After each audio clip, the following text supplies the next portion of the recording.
नमस्कार दोस्तों, आप सभी का स्वागत है हमारे इस श्रृंखला शहीद भगत सिंह के चंद आखिरी दस्तावेज के तीसरे एपिसोड में।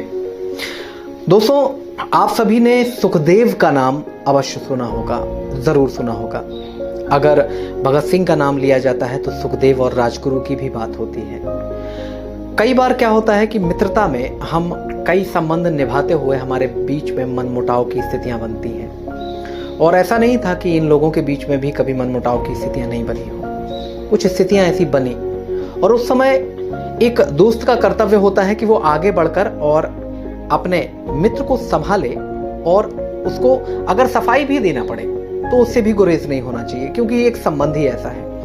तो ऐसा ही एक विषय, प्रेम के विषय को लेकर के सुखदेव और भगत सिंह के बीच में जब कोई मनमुटाव की घटना एक हुई, तो उस समय वो जाकर के क्या करते हैं कि पत्र लिखते हैं भगत सिंह अपने मित्र सुखदेव के नाम। उसमें प्रेम की जो व्याख्या उन्होंने की है, वो अगर आप सुनेंगे तो आपको ये लगेगा कि ये एक बहुत बड़े संत थे। अब देखिए, आप क्रांतिकारी के बाद आपके दार्शनिक, और दार्शनिक के बाद अब संत की कैटेगरी आ गई है। जितने स्वरूप आप भगत सिंह के देखेंगे उतने दर्शन आपको वहां पर होंगे। वो कहते थे कि जो वो पत्र था उसमें कई तरह की चीजों का उल्लेख है। वो कहते हैं कि वैराग्य का मतलब विरक्त हो जाना नहीं है कि आप विरक्त हो गए हैं, आपने संसार का त्याग कर दिया है और आप जंगल में निकल के चले गए। वो कहते थे कि अगर वैराग्य लेना है तो जंगल में जाने की क्या आवश्यकता है, आप शहर के बीचों बीच बैठ कर के भी आप वैरागी हो सकते हैं। वैराग्य का मतलब विरक्ति नहीं है, वैराग्य का मतलब है आसक्त ना होना। आपके सामने चीजें पड़ी रहें लेकिन आपका उन पर ध्यान नहीं जाए, आपको आकृष्ट नहीं होना है। और ऐसी स्थिति तभी बन सकती है जब आपके अंदर से आप इतने मजबूत हो कि आप उन चीजों पर कमांड कर सकें। तो स्पष्ट से शब्दों में कहते थे, वो कहते थे कि अपने आप को बांध रहे हो, अगर आप विरक्त हो रहे हो, आप जंगल भाग रहे हो, देश दुनिया छोड़ करके आप जंगल में भाग रहे हो कि ये जो मोह पाश के बंधन है, ये चीजें भ्रमित करती हैं जो इस नश्वर संसार में हैं, तो आप तो भाग रहे हो, आप अपने आप को बांधने की कोशिश कर रहे हो उन नियम कायदे कानून में। तो कैसे आप तो स्वतंत्रता की ओर अग्रसर होते हो, वैराग्य आपको स्वतंत्र करता है, तो आप कहां स्वतंत्र हो रहे हो, आप तो बांध रहे हो स्वयं को बंधनों में। वो कहते थे कि भागना नहीं है, सामना करना है।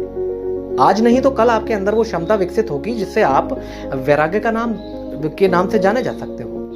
आपको इसी शहर में बीचों बीच रहना होगा, आपको इसी संसार में लोगों के बीच रहना होगा। आप जंगल में जाकर के कौन सा उपकार कर रहे हो इस संसार पर। तो उनकी स्पष्ट सी लाइन जो उस पत्र में से दिखाई देती है कि वैराग्य का मतलब विरक्त होना नहीं है।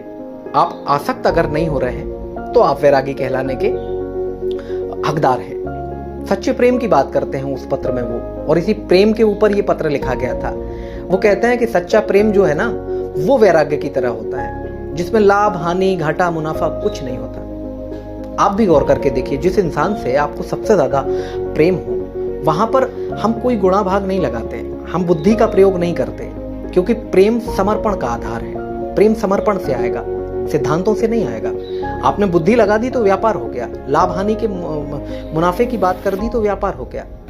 लेकिन प्रेम तो शाश्वत है, समर्पण के साथ आएगा, उसमें आप तुलना नहीं कर सकते किसी के साथ। एक छोटे से उदाहरण के साथ इसकी बात को समझ लें। जैसे आपके घर में आपके माँ है और उन्होंने कुछ खाने के लिए बनाया है, तो अक्सर आपने देखा होगा कि वो अपने सभी लोगों के खाने के बाद माँ उस खाने के लिए बैठती है ताकि उनके बच्चों को पूरी चीज़ हो जाए। अगर आप बाहर रहते हैं तो भी आपने ये देखा होगा कि जब अपने घर से आप अपने दूसरे शहर में जा रहे हैं जहाँ आप रहते हैं, तो वहाँ के लिए सामान रखते समय आप कहेंगे कि कम रख दीजिए, लेकिन वो ज़्यादा रखते हैं। तो जहाँ ज़्यादा से ज़्यादा देने की इच्छा हो, देने का भाव हो, वो प्रेम में ही हो सकता है, वही मुमकिन है। तो कहते हैं कि अगर वैराग्य का अनुभव करना है सुखदेव, तो प्रेम कर लो। सच्चा प्रेम भी वैराग्य जैसा ही है।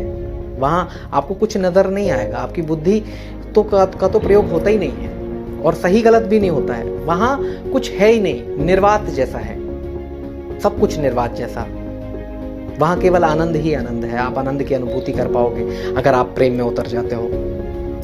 इसके बाद एक बात और वो चीज में कहते थे कि जो प्रेम की परिभाषा तुमने पढ़ ली है कि प्रेम में पढ़ करके लोग अक्सर बर्बाद हो जाया करते हैं, प्रेम में पढ़ करके लोग ऐसे हो जाया करते हैं या वैसे हो जाया करते हैं, तो ये आदर्श किसी समय रहा होगा।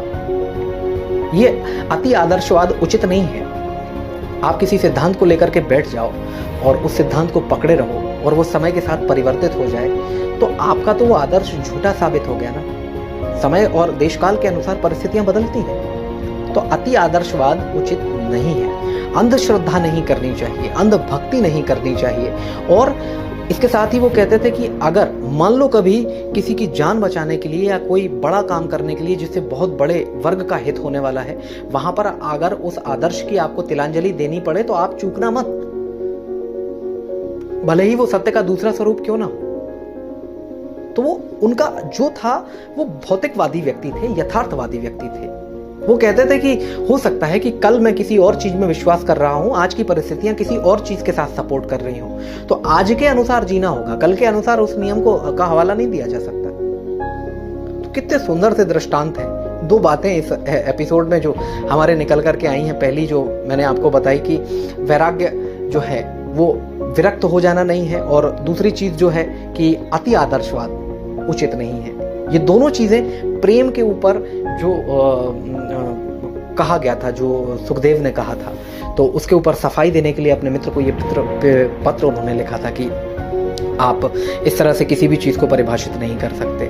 बड़े ही अनोखे से दृष्टांत हैं। कई कहानियां और भी आगे आने वाले एपिसोड में आपको देखने को मिलेंगी, जिसमें इतनी सारी चीजें छुपी हुई हैं, इतने सारे किस्से छुपे हुए हैं, आप सोच करके दंग रह जाएंगे कि ऐसी बातें भी होती थी, ऐसा कुछ भी होता था। हालांकि आने वाले भागों में हम आपको बहुत कुछ बताने वाले हैं, तो आप ये दो चीजें बहुत अच्छे से याद रखिए जो कि सरदार भगत सिंह ने अपने युवा साथियों को संदेश देने के लिए चुनी थी। और अपने साथी को, जब कोई अपने साथी को पत्र लिखता है तो बहुत ही मंतव्य कुछ उसका रहता है और वो बड़े ही सटीक अंदाज में लिखता है, और जबकि वो साथी सुखदेव जैसा हो। तो ये बातें जो भगत सिंह ने कही हैं कि वैराग्य का मतलब विरक्ति नहीं है, बल्कि वैराग्य का मतलब है कि आप आसक्त ना हो, आपके सामने सब कुछ पड़ा रहे, लेकिन आप इतने मजबूत हैं, आप अपने आप को इतना साध चुके हैं, साधना आपकी इतनी बड़ी है कि आपको भागना ना पड़े। और दूसरी चीज जो उन्होंने कही थी कि अति आदर्शवाद उचित नहीं है, तो अंधश्रद्धा मत करें, अंधभक्ति ना करें, उसको तर्क की कसौटी पर कसें, उसको समझें, सोचें और उसका पूरा एनालिसिस करें, और उसके बाद ही उस चीज में भरोसा रखें। हो सकता है कि आज कोई आदर्श है लेकिन कल को वही आदर्श न रहे, आज का सत्य कल का असत्य हो जाए। तो समय के साथ, परिस्थितियों के साथ जो कुछ बदल रहा है उसको स्वीकार करिए। हमारे इस तीसरे भाग में फिलहाल इतना ही, और इसके बाद अब अगर आपने अभी तक हमारा ये चैनल सब्सक्राइब नहीं किया है, यानी कि सेकंड लेयर ट्रुथ को सब्सक्राइब नहीं किया है, तो सब्सक्राइब करें, और ताकि आने वाले भागों की नोटिफिकेशन आप तक लगातार पहुंचते रहें। और इसको अपने मित्रों के साथ भी साझा करिए ताकि बहुत दूर तक ये बात पहुंच सके। श्रृंखला के आने वाले भागों में हम और भी दृष्टांत और भी तथ्यात्मक चीज़ें आप सभी के सामने रखने वाले हैं। फिलहाल मुझे दीजिए इजाज़त। बहुत बहुत शुक्रिया, बहुत बहुत धन्यवाद।